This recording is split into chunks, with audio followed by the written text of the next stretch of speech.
Hi! Today I really want to expand my summer wardrobe by making a perfect colored t-shirt for myself. I really want to include embroidery. That's something I have been really into at the moment. It has really started to feel like summer. The cats love being on the balcony, soaking in the sun. I started creating a pattern yesterday.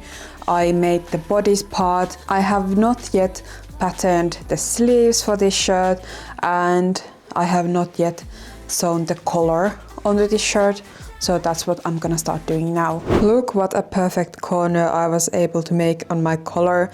I will show you how to do that on the other side. First I want to show you how I have previously made collars. This is how I have made collars before. I have tried to snip the edges as close as I can so that the corner is as sharp as I can get it, but this is not a good option. This very easily creates a little ball on the end of your collar, and this can unravel really easily. But let me show you what I just learned. In this method you are supposed to fold the seam allowances in a very nice straight corner. This way the seam allowances will create a really nice sharp point when you turn the collar, and you can use a tool like this to hold it in place when you turn the collar. Look how beautiful the corner looks, and there's no possibility of fraying or there being like a ball of fabric here in the corner. And I learned this technique from Craftsy, which is the sponsor of today's video. Craftsy is an online community and a great resource for creatives who want to improve and learn new skills. Craftsy offers more than 2,000 classes in topics such as sewing, knitting, crochet, painting, cake decorating and much more. There are over 20 categories to choose from. The class I learned this trick from is called Shirt Making Details Beyond the Basics by David Page Coffin. I highly recommend this class because it goes from more basic techniques to more advanced ones, so even beginners and more advanced sewists can learn something new. If you are a beginner, there's a class to show you how to alter a commercial pattern. If you are a bit more advanced, there's a class on how to master different seam finishes. And the class I personally want to take next is called Full Bust Adjustment for Any Pattern, and it is by Jenny Rushmore. The first 1,000 people watching this video to use the link in my description will get a full year of premium membership to Craftsy for only $1.49. Offer valid for new members only. Thank you so much Craftsy for sponsoring today's video. The next thing I need to do is to pattern make the sleeves. There's something I hate so much about pattern making sleeves. I don't know why, but let's go. Here is the first prototype. I think it's pretty good, but I want to add a bit more room on the side because it ripped a bit in the back, but I mean, this fabric is really old. It's just an old sheet, but still I feel like it would look a bit better if it flared out a tiny bit. The sleeve is also bunching a bit on the front, so I do need to change that on the sleeve pattern, and I do feel like I cannot really lift my arm that well, so I do want to add some room to the armhole. But otherwise I'm pretty happy with it, so I need to change the sleeve pattern, the armhole and then the side of the shirt. Okay, I have finally made a good sleeve pattern.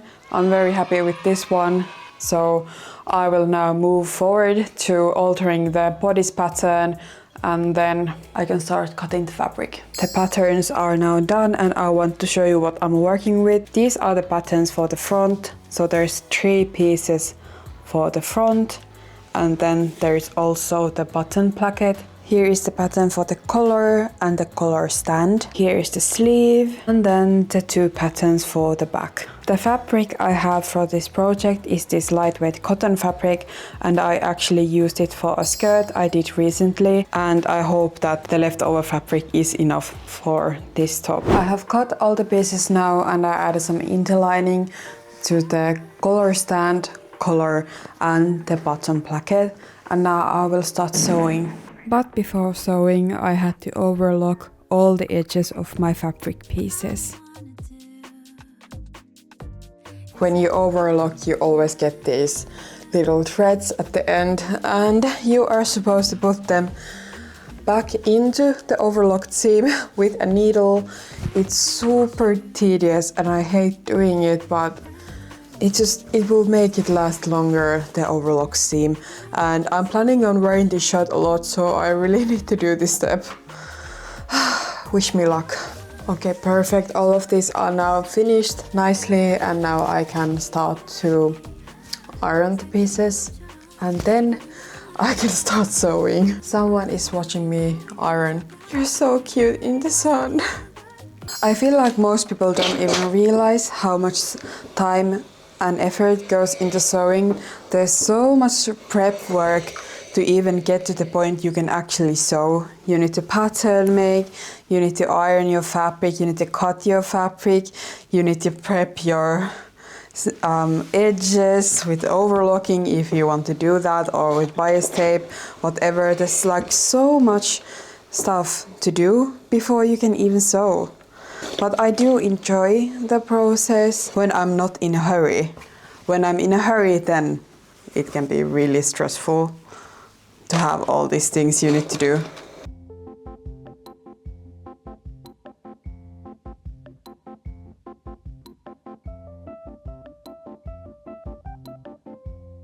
At this point, my channel is a cat channel. I have so many clips of cats in my videos. But what can I do? The cats are so cute. Do you agree?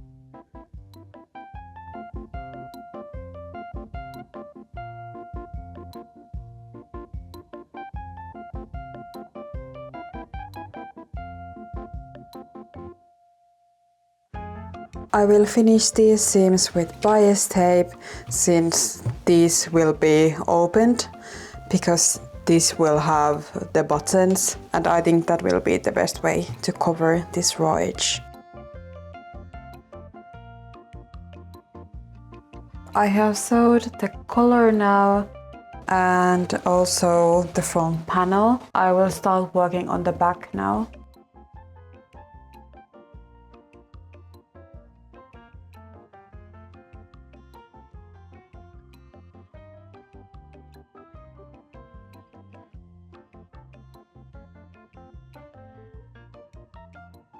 I need to attach the front pieces to the back so that I can attach the collar.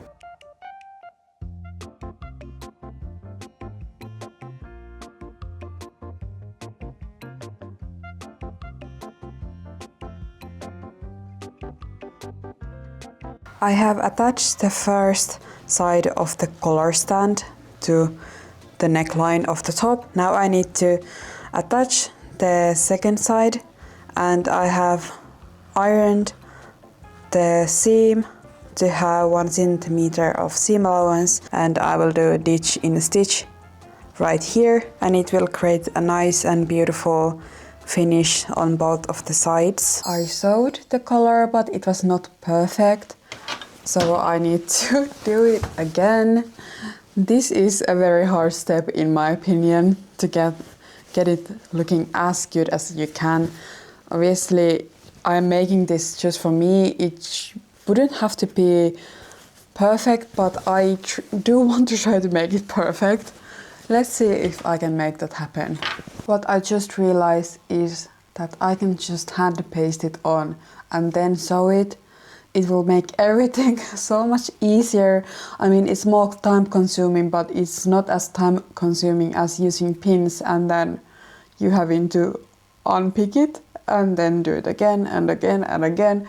So let's do it the proper way and let's hand baste it on. If you don't know what hand basting means, it just basically means that instead of pins, you use hand stitching to attach your seam before you sew it with your sewing machine, and you can use really long stitches for this step, so it shouldn't take you too long, but it's very beneficial for really hard to sew seams. I'm going to sew these seams around here maybe, because on the top part I will add buttons, but these I will attach with my sewing machine onto the top.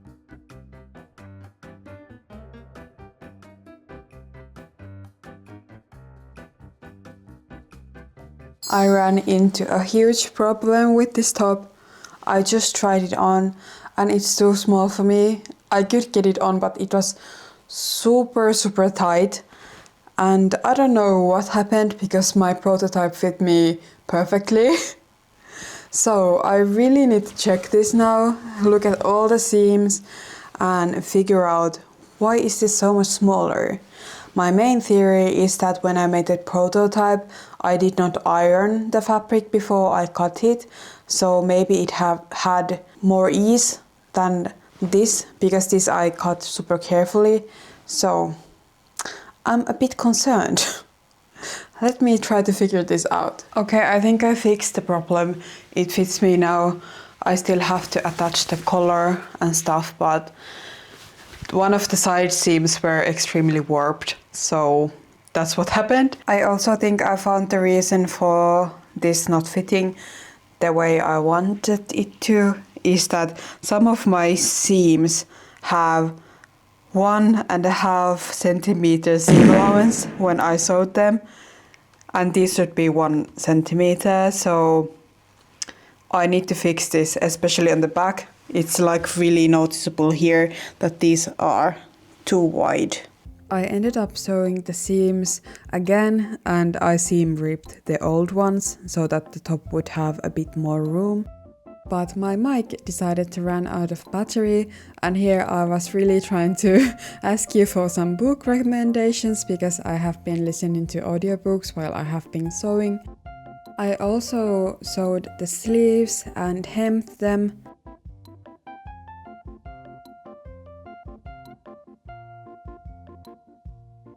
Here is the top on with the sleeves. Here I was trying to show you how much the top made me look like Dracula when the collar was popped. Okay, back to the regular footage. I decided to shorten this middle piece in the front, and I now added two snap buttons to the sides, and I will show you how this looks on. This is what the top looks like. Next step is to add embroidery here. I first need to design the embroidery, add some interlining, and then I can embroider. Embroidering has really become one of my new obsessions. It is such a good way to add some personality and really like custom features to your clothing that you handmade. I have really enjoyed embroidering with silver thread. It's not very beginner friendly. It's really hard to use, but someone left me a very helpful comment. They said that I should use a more shorter thread and also use beeswax. I don't have beeswax, but I did use a shorter thread and it helped a lot, and this went much more smooth than a lot of my other embroidery projects, but it still took a long time and my neck and shoulders took a beating from this.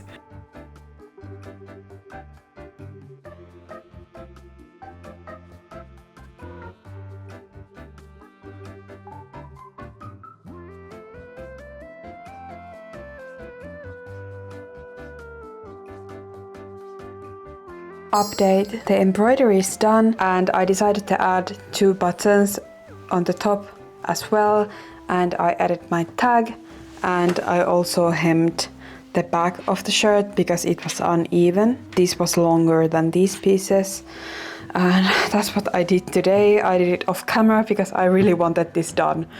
Let me show you this on. The top is finally done. I'm very happy with the final outcome. I think it looks super clean and it's just my style. I think it fits me perfectly, which I'm very happy about. It is very form-fitted to my body, so I'm very happy. I really like how the embroidery looks on it. I think I should have probably used black buttons on the shirt, but I had silver ones, so I just went with them. They do peek out a bit on the sides, but that's a minor detail. But I'm very happy. I think I will be using this a lot in the summer, and you will be seeing me using this in my videos for sure. If you enjoyed this video, then please give it a like and a comment. It really helps with the performance of the video a lot. I would really appreciate it, and I hope I will see you in my next video. Bye!